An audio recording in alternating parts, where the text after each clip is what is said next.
Patuloy na inilalapit ng administrasyon ni Pangulong Ferdinand R. Marcos Jr. ang mga programa at serbisyo ng pamahalaan sa mga Pilipino. Sa programang Bawat Bayan Makikinabang na ginanap sa Coronadal City, pinangunahan ni Pangulong Bongbong Marcos ang ceremonial turnover ng Socio-Civic Projects Fund na nagkakahalaga ng 40 milyong piso para sa South Cotabato at 76 na milyong piso para sa Cotabato na inaasahang makikinabang ang maraming barangay at komunidad.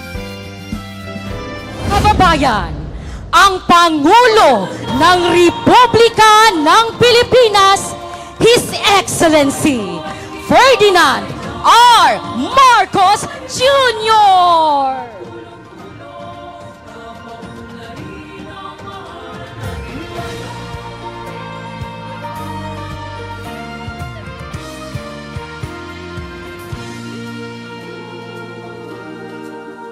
Panahon na ng pagbabago, dahil sa ito ay kinakailangan tayo na nagtulong-tulong, napaunlarin ang mahal nating bayan.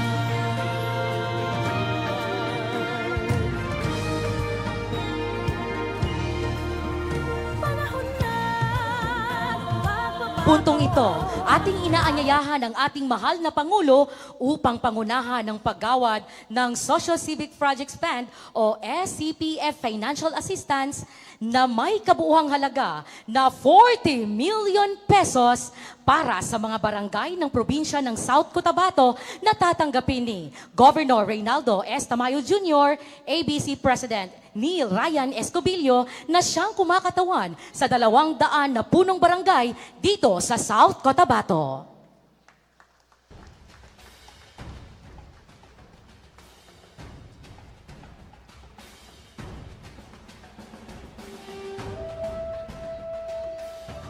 Maraming salamat po.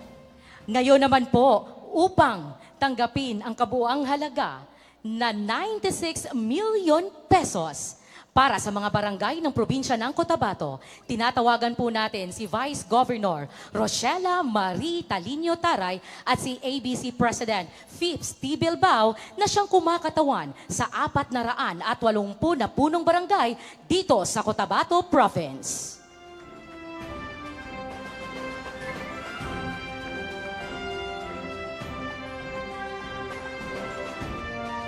Maraming salamat po, mahal na Pangulo, at congratulations sa probinsya ng South Cotabato at Cotabato. Ngayon naman po, ating tatawagin si Special Assistant of the President na si Antonio Ernesto F. Lagdameo para ipakilala ang ating panauhing pandangal.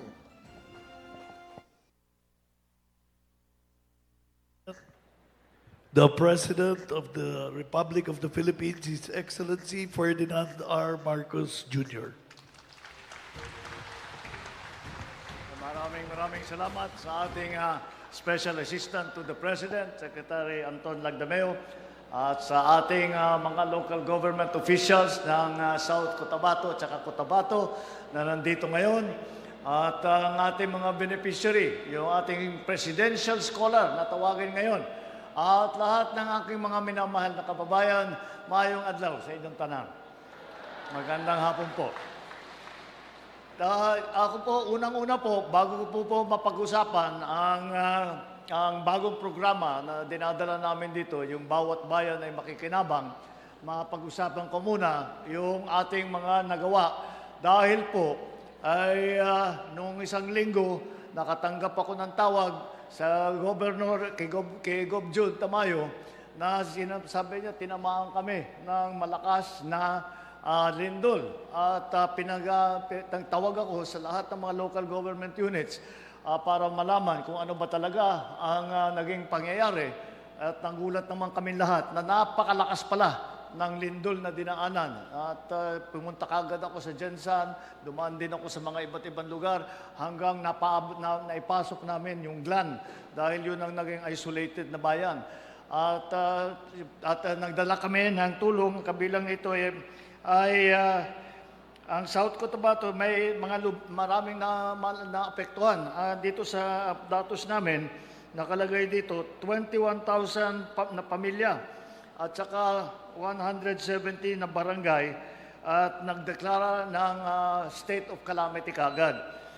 Kaya't pagdeklara ng state of calamity, na ibaba namin kaagad ang QRF. Ang QRF, tawag yan, Quick Response Fund. At 20 million kaagad ang naipadala namin para magamit para sa mga kagamitan ng mga pangangailangan, lalong-lalo na yung mga nasira na mga bahay at na-evacuate, napunta sila sa mga evacuation center. At tiniyak namin na yung DSWD ay dumating kaagad at saka DOH para tignan kung ano yung mga pangangailangan ng ating mga kababayan. At ito kaagad ay aming binigyan ng tulong. Hanggang ngayon, galing lang kami sa isang walang gutom program.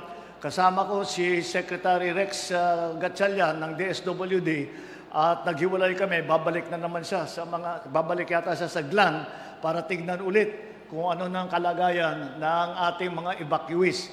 Dahil kahit wala ng lindol at kailangan natin i-assess yung mga iba't ibang infrastruktura, yung mga pwede pang gamitin, yung mga hindi na pwedeng gamitin, ano pa yung mga pangangailangan.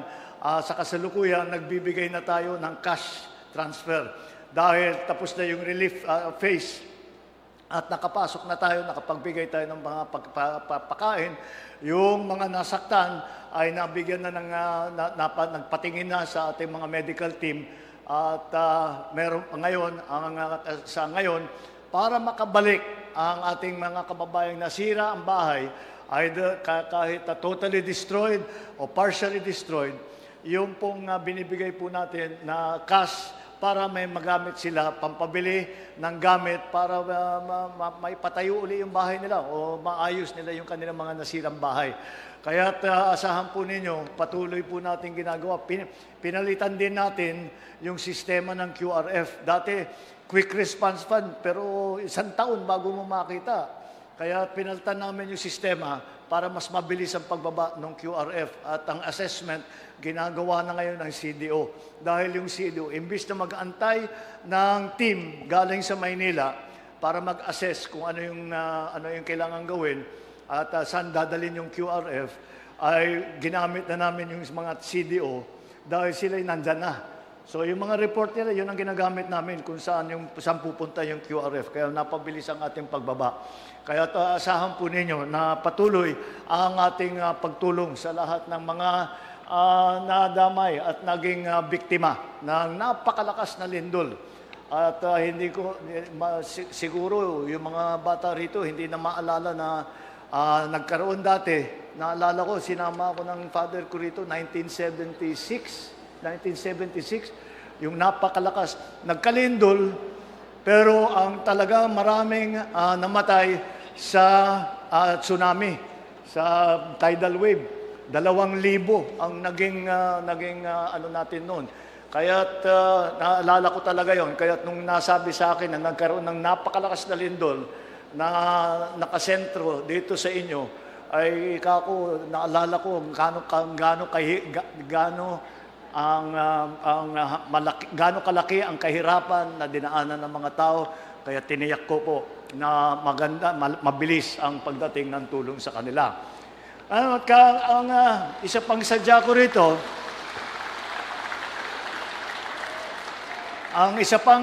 ko rito, ay upang tignan ang pag-distribute dito sa ating programa ng Bawat Bayan ay Makikinabang.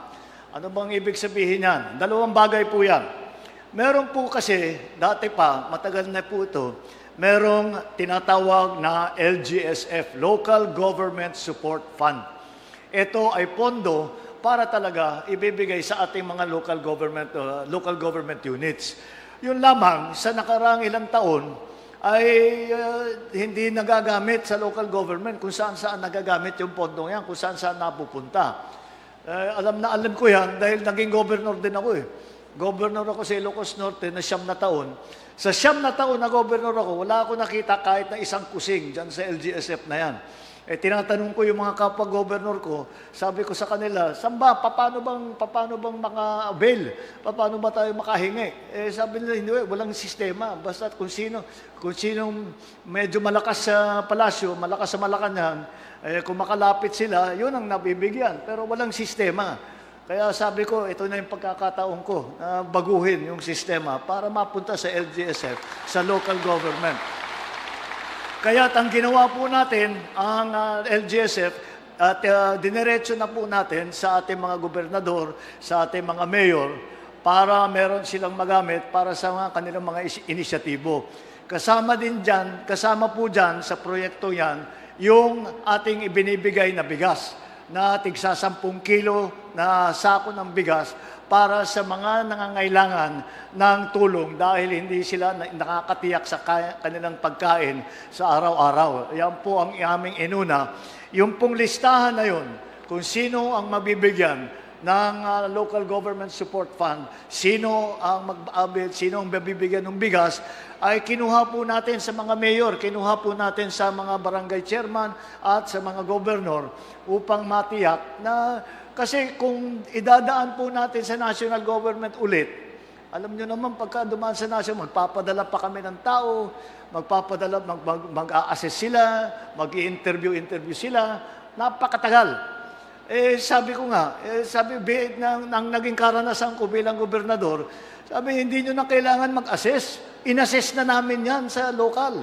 Alam na namin yan. Nasa file na namin. Araw-araw namin tinitignan yung file na yan. Kaya hingiin nyo na lang sa local government. Iyon ang aming ginawa. Binigay na lang namin yung pondo sa local government. At sabi ko sa kanila, kayo na ang bahala. Kayo na ang bahala dahil ako'y nakakatiyak. Sabi ko naman, mas nakakasiguro ako na hindi magiging kagaya ng mga flood control na alanganin. Dahil ang mga local government, pag hindi magandang trabaho, sisitahin ninyo lahat. Pupuntahan kayo, kakatukin kayo sa bahay ninyo, at sasabihin bakit yung project ninyo walang kwenta. Yun ang safety, kaya malakas ang loob ko na magbigay sa ating mga local government. Dahil alam ko na nakabantay ang taong bayan, at alam ko naman, ang mga local government ay talagang tapat sa kanilang serbisyo sa tao. Kaya yun dahil matagal ko na rin pong sinasabi, senador pa lang ako, congressman pa ako, sinasabi ko na sa aking mga kasamahan, dapat mas maganda at mas malapit ang ugnayan ng national government at saka ng local government. Dahil ang daming pwedeng gawin kapag maganda ang koordinasyon at ang tulungan ng national government at saka ng local government. Kaya't binago ko yung sistema. Kaya't ngayon ay masasabi ko, napakalapit na. Malapit na yung pagsasama at maganda na ang pagsasama ng ating mga local government unit at saka ang national government. Dahil kahit na napakarami ang ahensya ng national government, hindi talaga kaya ang buong bansa na mabilis na tulungan. Ang dami-dami nating we have 42,000 plus local government units sa Pilipinas. Lahat yan may local government executive. Lahat yan may sanggunian. Lahat yan may mga katulong, may mga NGO. Kaya dapat magamit natin at dapat magtulungan tayo. Kaya po, yan po ang ating ginawa. Diyan po na una, doon po sa LGSF. Ito naman, para sa mga barangay, ganun din po.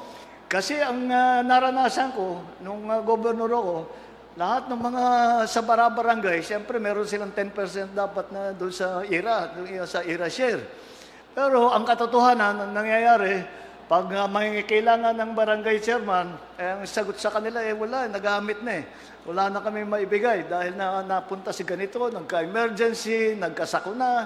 So, walang magamit ang mga barangay official. At sabi ko, etong gawin natin. May pondo naman ang national government, gamitin na nga natin para tulungan natin ang mga barangay. At sa ganung paraan, nag-release po kami ng bilyon-bilyon na piso at ginawa po namin lahat ng bawat barangay ay binigyan natin ng 200,000 piso para meron silang magamit. Ang hiningi lang natin sa ating mga barangay official, ang hiningi lang namin ay kalahati doon sa 200,000 ay gamitin nila para sa scholarship. At ang bawat barangay, mamimili ng 5 scholar.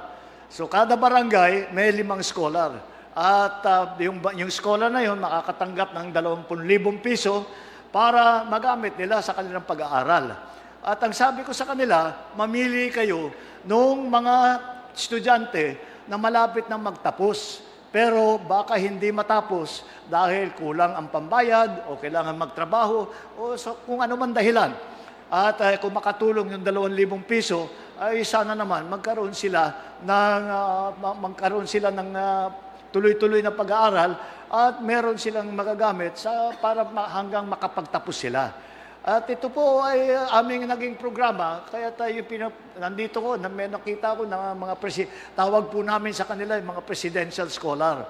Kaya sinasabi ko sa mga presidential scholar, gamitin nyo ito at mapakinabangan ninyo ito dahil ito ay ang pinakamahalagang maibibigay ng pamahalaan sa inyo. Ang magandang pag-aaral. Meron kayong napag-aralan, meron kayong magandang edukasyon, meron kayong magandang training, at sa ganung paraan, ito ay isang kayamanan. Lagi kong sinasabi sa ating mga estudyante, kailangan mapakinabangan ninyo ito dahil ang pag-aaral ay pag maganda ang training mo, pagka maganda ang pinag-aralan mo, marami kang alam na gawin, ay mapapaganda ninyo ang inyong mga sarili na buhay. Mapapaganda ninyo ang mga buhay ng inyong mga pamilya. Mapapaganda ninyo ang inyong komunidad dahil makakatulong kayo sa pagpaganda ng inyong komunidad. At sa ganung paraan, ay ang buong Pilipinas din ay makakaramdam ng kagandahan para naman ay mapaahon natin ng mabuti ang buong Pilipinas. Kaya sa 42,000 tigpa 5 scholar, ang mangyayari dyan ay hanggang 210,000 ang bawat taon meron tayong scholar. At tuloy-tuloy po yan, hindi lang po isang beses na ito. Tuloy-tuloy po yan. At kaya yun ang sinasabi natin sa ating mga barangay official, tiyakin ninyo na meron na makapagtapos naman ang ating mga kababayan dahil ay pinakamahalaga na maibibigay natin sa ating mga kabataan ay ang magandang edukasyon. Hindi lamang para pagandahin ang kanilang buhay, hindi lamang para pagandahin ang buong Pilipinas, kundi rin paghandain sila para pagdating ng panahon at darating ang panahon. Yung mga bata, pahala ninyo, matagal pa yan, malapit na yan, magdadating ang araw na kaming mga gurang, wala na, hindi na kami pwede. Kailangan kayo na. Kaya kailangan naka-ready kayo. Kaya marami na kayong pinag-aralan, marami na kayong nasubukan, marami na kayong naranasan. Ay kailangan nakahanda kayo para kayo na ang magiging leader. Kayo na ang magpapadagpo ng buong Pilipinas. Hindi lang po sa gobyerno, kundi sa mga private sector. Lahat yan ay kailangan meron kayong natutunan. Kaya gamitin nyo ng mabuti ito. Gamitin ninyo upang magkaroon kayo ng magandang training, upang maging mas maganda ang buhay ninyo, upang maging mas maganda ang buhay ng mga pamilya ninyo, upang maging mas mapaganda ninyo ang komunidad ninyo. Napakalaki na kayamanan ito. At ito ay ibang klaseng kayamanan ito. Ang kayamanan na ito, kapag nasa iyo na, at nasa ulo na ninyo ang inyong pinag-aralan, kahit anong mangyari, hindi yan malulusaw, hindi yan mawawala. Walang pwedeng mag-agaw sa inyo, walang pwedeng mag-agaw ng kaalaman ninyo sa inyo.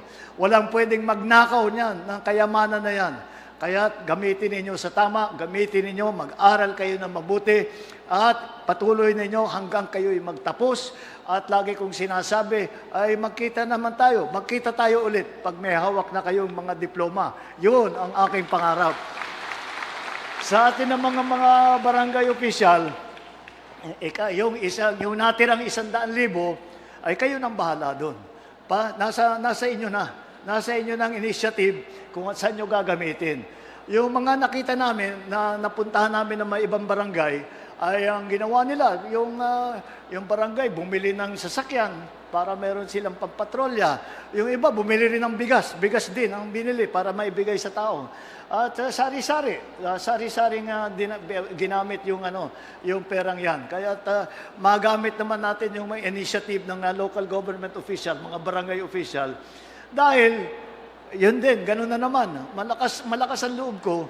Dahil kayo, yung mga barangay official, ang nakakaalam ng mabuti kung ano ang sitwasyon sa kanilang lugar. Wala nang mas marunong sa inyo tungkol dun sa lugar, sa barangay ninyo. Wala nang mas nakakaalam kung anong pangangailangan ng mga constituent ninyo. At kayo pati ang makakaalam kung kung may problema man, kung ano ang mga solusyon na pwedeng gawin para pagandahin nga, para masolusyonan ang mga problema ngayon. Kaya iniiwan natin sa mga initiative ninyo kung saan yung gustong ilagay sa scholarship, gusto nyo sa rice support program, gusto nyo pagawa yung inyong kalsada, whatever. Nasa sa inyo na yun. At alam ninyo yung inyong pangangailangan. Kaya patuloy po ito. At lagi kong sinasabi dito sa dalawang proyektong ito, yung sa LGSF at saka para sa mga barangay, ang tawag po natin diyan ay Socio-Civic Development Program, SCDF. Ito po ay sinasabi ko sa lahat ng ating mga local official, unang panahon pa lang ito kapag maganda ang takbo, at na maayos ang ating ugnayan, national government at saka ng local government, asahan ninyo sa susunod na taon, tataasan pa natin yung budget na yan para mas madami pang tayong matutulungan.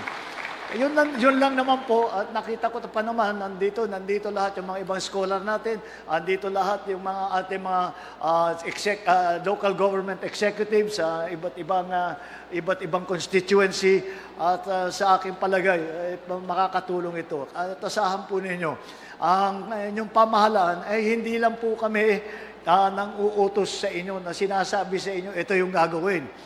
Kami ay nakikinig din. Nakikinig kami sa inyo kung ano ang sa palagay ninyo ang mga kulang, ang mga kailangan pang gawin, ang mga solusyon sa mga problemang nakikita natin. Kaya wag kayong magdadalawang isip. Kapag meron po kayong gustong sabihin, lapitan po ninyo ang inyong chairman, lapitan ninyo ang inyong mayor, lapitan ninyo ang inyong governor. At sabihin ninyo na yung mga government agency pati, sabihin ninyo. At kung kayang gawin ng pamahalaan, gagawin namin. Hanggat kaya namin gagawin namin para makatulong po sa ating mga kababayan. Yun lamang po. At sana naman po, ito'y makakabuti sa inyong mga kabuhayan. Sana po, ito'y makatulong sa inyong mga pamilya. At ito po ay ang aming handog mula sa bagong Pilipinas. Maraming salamat po. Maraming salamat po, mahal na Pangulo. Kami po sa South Cotabato, lalong-lalo yung mga barangay officials, ay masayang-masaya kasi po originally, yung pag-turnover sana, doon sa World Trade Center sa National Congress. Kaya yung pagsabi na dito na po sa South Cotabato, syempre bilang representative po ng mga barangay natin, ako po'y lubos na masaya at saka yung mga kasama din namin ng mga barangay officials. Yung 100,000, doon mapupunta sa mga presidential scholars natin. 20,000 each student po at saka yung remaining na 100,000 doon naman po mapupunta sa projects na pipiliin ng mga barangay natin. In behalf po ng Liga ng mga Barangay South Cotabato, gusto po namin magpasalamat sa ating mahal na Pangulo Ferdinand E. Marcos Jr. sa programang ito.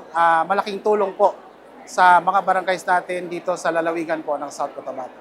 Actually, it's difficult for us to survive every day kasi yung papa ko, like, minimum wage earner.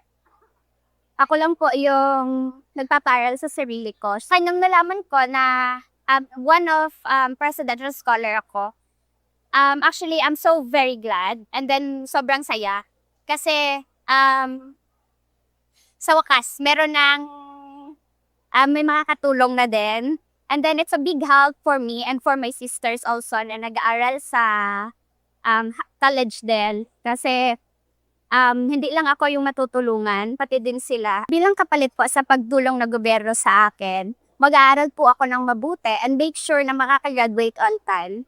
And then po, in the future as a student nurse, I want also to apply in a public hospital po para makatulong din sa kapwa natin sa Latino. To the President is, thank you for helping us. Thank you din po sa mga subsidies katulad nito for us, para sa aming mga estudyante.